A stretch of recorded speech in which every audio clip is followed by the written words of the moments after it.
En la primera parte de la entrevista con Alejandro Werner, el máximo responsable del préstamo a Macri, le pregunté sobre el rol de Estados Unidos. Escúchalo. ¿Hasta dónde influyó el gobierno de los Estados Unidos en el préstamo a Macri y en la velocidad a la cual se lo desembolsó? Mira, como comentamos en el libro, yo creo que la influencia de, obviamente, el principal accionista en el Fondo Monetario, que es Estados Unidos, así como otros accionistas importantes, es significativamente menor a lo que se cree en Argentina y probablemente mayor a lo que nos gustaría creer a los funcionarios del fondo. Y a qué voy. Primero, yo creo que obviamente el hecho de que haya un apoyo claro de un grupo de accionistas importantes hace que la institución trabaje de manera más ágil, hace que la institución trabaje, digamos, bajo una visión y una plasticidad o elasticidad de las reglas mayor. Y en ese sentido, claramente los programas son menos rígidos, pueden ser más grandes, etcétera, que en los casos en los cuales no se percibe que existe este apoyo tan importante. De alguna manera el staff trabaja de manera un poquito más libre, digamos, ¿no? Para diseñar el programa, para acomodar particularidades del país en el que se está trabajando. Segundo, probablemente cuando se llegan a etapas finales de los programas, sí hay un tema muy rígido entre el país y el Fondo Monetario. La intervención de algunos accionistas, pues como que permite destrabar estas diferencias de manera un poquito más fluida. Lo que a mí me tocó ver es que en la determinación del programa con Argentina, estos fenómenos estuvieron presentes. Trabajamos de manera más ágil, tratamos las cosas que creíamos nosotros que eran necesarias y donde veíamos que íbamos a tener cierta defensa por parte de otras partes del organismo, las intentamos, las empujamos y en algunas de esas cosas fuimos exitosos porque sabíamos que había un entorno que favorecía que seamos más creativos. Lo que yo nunca vi es una instrucción del gobierno americano que la hayamos tenido que implementar. En un momento le hace un llamado Mauricio Claver Carón. Y lo describo en el libro, o sea, la única... el único intercambio directo, que tampoco no me acuerdo cómo lo escribimos, ¿no? Pero mi recuerdo es no lo caracterizaría para nada como una instrucción, pero sí tal vez una sugerencia. Y estaba en un hotel aquí, entré a tomar el llamado y le dije a Mauricio, oye, esa sugerencia está muy por encima de lo que yo puedo hacer. En segundo lugar, creo que es equivocada. Y bueno, si quieren hacer esta sugerencia a un número de teléfono que esté jerárquicamente más arriba del mío, háganla y bueno, ya veremos dónde terminamos, ¿no? Pero este no es el número de teléfono apropiado para hacer esa sugerencia. Y lo concreto es que nunca más, o sea, no es que me hayan hablado Christine Lagarde o David Lipton solicitando que hagamos ese tipo de modificaciones. Y por último, digamos, como respuesta a esta pregunta, en términos del tamaño del programa, de los desembolsos, etcétera, ni yo me metí a ver esa decisión. O sea, yo se lo dejé al equipo técnico, no hice ninguna sugerencia sobre esto, porque cualquier sugerencia que yo hiciera, siempre pensé que podía ser vista como una instrucción de Christine Lagarde o de David Lipton, que podría haber venido de algún accionista. Entonces, eso lo dejé en libertad del equipo. Vi un día Nigel Chock, que era el subdirector gerente, el subdirector del departamento que supervisaba estos trabajos, con Roberto Cardarelli, un poco vinieron y dijeron, bueno, ya estamos terminando las negociaciones y creemos que este es el nivel del programa que necesitamos, se lo comuniqué a mis superiores, ¿no? A Christine Lagarde y a David Lipton, y luego que más o menos lo vieron bien, informalmente, en forma de rango, lo discutimos con el gobierno argentino. Por lo que yo vi, yo no vi ninguna sugerencia de nadie en eso. Claver Carón se jactó luego en una conferencia con diplomáticos chilenos de haber ayudado a la Argentina. Él dijo los europeos eran los que... No, yo creo que Claver Carón claramente en el directorio del Fondo Monetario, de manera muy clara y muy a su estilo, apoyó el programa con Argentina, discutió con aquellas sillas que probablemente tenían ciertas dudas y defendió estos programas. Y probablemente... Aún cuando ya habían entrado en problemas, digo, las extensiones... En diferentes etapas, pero bueno, y también nosotros creíamos que el programa hacía sentido y hacía sentido hacer la extensión y había compromisos del gobierno argentino para extenderlo. Entonces, en ese sentido, ahora, Claver Carón a nivel del directorio puede haber hecho las gestiones que él hubiese querido y es válido. Al final del día, el directorio es un órgano político y son representantes de los gobiernos de sus países y son los dueños del fondo. Entonces, a nivel del directorio, las gestiones que pudo haber hecho Claver Carón como enviado del gobierno de Estados Unidos, aunque sea pagado por el Fondo Monetario, pero representando los intereses de Estados Unidos, es la manera que opera el directorio del Fondo Monetario. Son los dueños, dice Alejandro Werner, son los dueños. Y claro, los dueños hacen lo que quieren. ¿Te fijaste, no? El diálogo que relata con el enviado de Trump, que le dice algo por teléfono y le dice, este no es el teléfono correcto. Dice, quizás hizo ese lobby después ante el directorio. En fin, mucha tela para cortar de lo que nos dijo Alejandro Werner. Este segundo fragmento es el fragmento más picante, el fragmento en el que habla del gobierno de Alberto Fernández, del gobierno de Macri, y en el que de algún modo se transparentan sus preferencias políticas.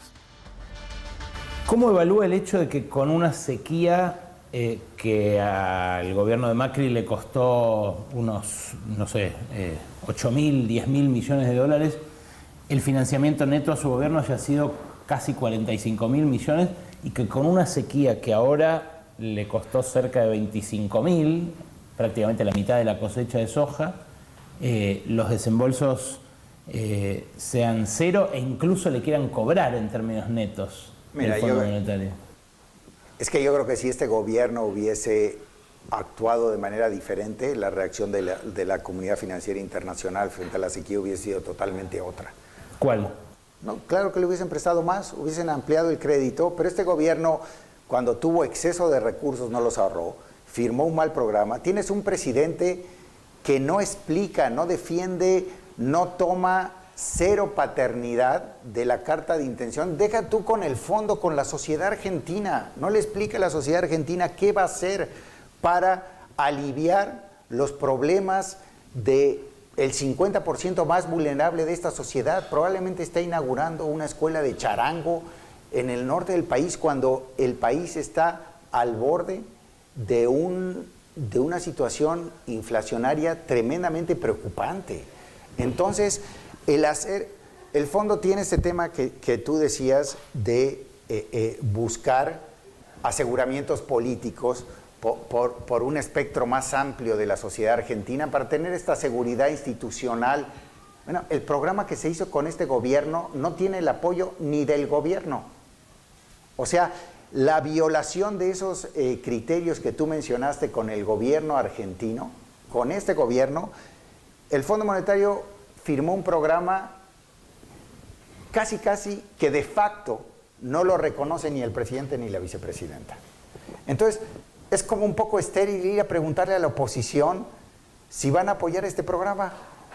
La vicepresidenta no lo vota en el Congreso, el presidente no lo menciona, no menciona nada, ¿no? Porque quién sabe en dónde está. Entonces, un país en ese sentido sin liderazgo técnico. Y probablemente el Fondo Monetario piensa que hacer un programa con un país que no tiene liderazgo en el diseño de políticas públicas, pues realmente prefieren, en la medida que haya cierta disposición de incrementar la exposición con ese país, esperar a que haya un gobierno que tome responsabilidad del diseño de políticas públicas. Yo creo que esa es la posición. Yo creo que si se hubiesen enfrentado con otro gobierno, como te dije, años antes le hubiesen dado más recursos y ahora probablemente hubiesen ampliado el programa. Porque como tú bien lo dices, las circunstancias internacionales lo ameritarían. Pero la parte de responsabilidad de diseño de políticas públicas y de compromisos que este gobierno está dispuesto a adoptar, no está ahí. El ministro de Economía puede hacer muchos compromisos, pero el ministro de Economía se puede ir mañana, se pudo haber ido al final del día. Lo que uno quiere ver es el compromiso del presidente. Lo que pasa es que todas esas cosas pasaban con Macri y a Macri le daban 50.000 millones de dólares. Los ministros se iban, el presidente del Banco Central se iba al día anterior a que le desembolsaran. Pero el presidente Macri... Perdían una PASO y le seguían desembolsando. No se desembolsó después de las PASO, pero el presidente Macri, él cometió muchos errores y cada vez que vengo contigo luego decimos, bueno, y podemos tener otra entrevista y hablamos de otra cosa, ¿no? Siempre se abren más puertas de las que se cierran contigo, pero lo que yo te digo es, con todos sus errores, el presidente Macri, él personalmente asumía responsabilidad de los compromisos de política pública que se hacía. Él se subía a un avión y iba a explicar qué es lo que iba a hacer y por qué quería más recursos, y luego el fondo decidía si sí o no, no estaba ausente. Pero daba una conferencia de prensa donde anunciaba un acuerdo que no se había hecho. Eso es cierto y lo decimos ahí. Yo creo que las dos cosas son, o sea... Pero igual le daban plata. No, pero luego... Después condicionó. Pero después de eso hizo muchos compromisos en materia de política fiscal, que los cumplió, que eran costosos para él, tanto desde el punto de vista político como desde el punto de vista de lo que él creía o le hubiese gustado hacer, y que, como el tema de las retenciones, que sí se hicieron. Y en términos monetarios también. Y yo creo que nosotros podemos juzgar al presidente Macri en absoluto. No, es que no estoy jugando al presidente Macri, lo que estoy viendo es que hay una doble vara muy evidente. Yo te diría que no hay ninguna doble vara. Yo creo que este gobierno ha sido tremendamente peor que el gobierno anterior. Hay una falta de responsabilidad. Claro, pero lo importante es qué cree el Fondo Monetario. Bueno, yo te puedo decir lo que creo yo. Hazle una entrevista a Rodrigo Valdés. No me la hagas a mí para ver qué cree el Fondo. Hoy, habiendo visto todo este periodo, y me imagino, si yo hubiese seguido allá, tendría la misma opinión que tengo hoy. Este gobierno, en términos absolutos, en términos relativos, tanto relativos a otros gobiernos argentinos, a gobiernos de otros mercados emergentes, a gobiernos de América Latina, Centroamérica y el Caribe, ha sido un desastre en el diseño de políticas públicas. Dime tú, y digo, tú eres el entrevistador y yo soy el entrevistador, pero dime tú qué destacarías desde el punto de vista del paquete de políticas públicas que propuso este gobierno. Es que yo coincido en que este gobierno fue un desastre. No lo voy a defender. Okay, Lo que digo es que ante circunstancias igualmente desastrosas, por prejuicio ideológico, el Fondo Monetario le da dinero al gobernante que le gusta y se lo retasea al que no le gusta. Es que creo que eso refleja tal vez un mal entendimiento del Fondo Monetario, de la comunidad internacional, que yo creo que tienes tú, o sea, porque es cierto, hay dos circunstancias externas parecidas. Claro, la sequía, los gobiernos que se suceden con distintos funcionarios, la no paternidad del ajuste. No. Macri sí tenía la paternidad del ajuste. Salió en la tele, hay muchos discursos del presidente Macri que claramente le dijeron a la población por qué venía al fondo, qué es lo que iba a tener que hacer y por qué lo hizo. Pero le mentía que ya tenía el acuerdo y no estaba. Bueno, eso lo dijo y lo decimos en el libro y lo criticamos por eso. ¿Y por qué después de eso le siguieron dando dinero? No, porque después de eso hizo compromisos importantes de política pública para corregir su programa fiscal, su programa monetario y su programa estructural, déjame terminar, y cumplió con varios de esos compromisos y salió a hablarle a la sociedad para explicarle lo que tenía que hacer. Este es un gobierno donde la vicepresidente... Pero el resultado igual fue un desastre, eso usted lo admite.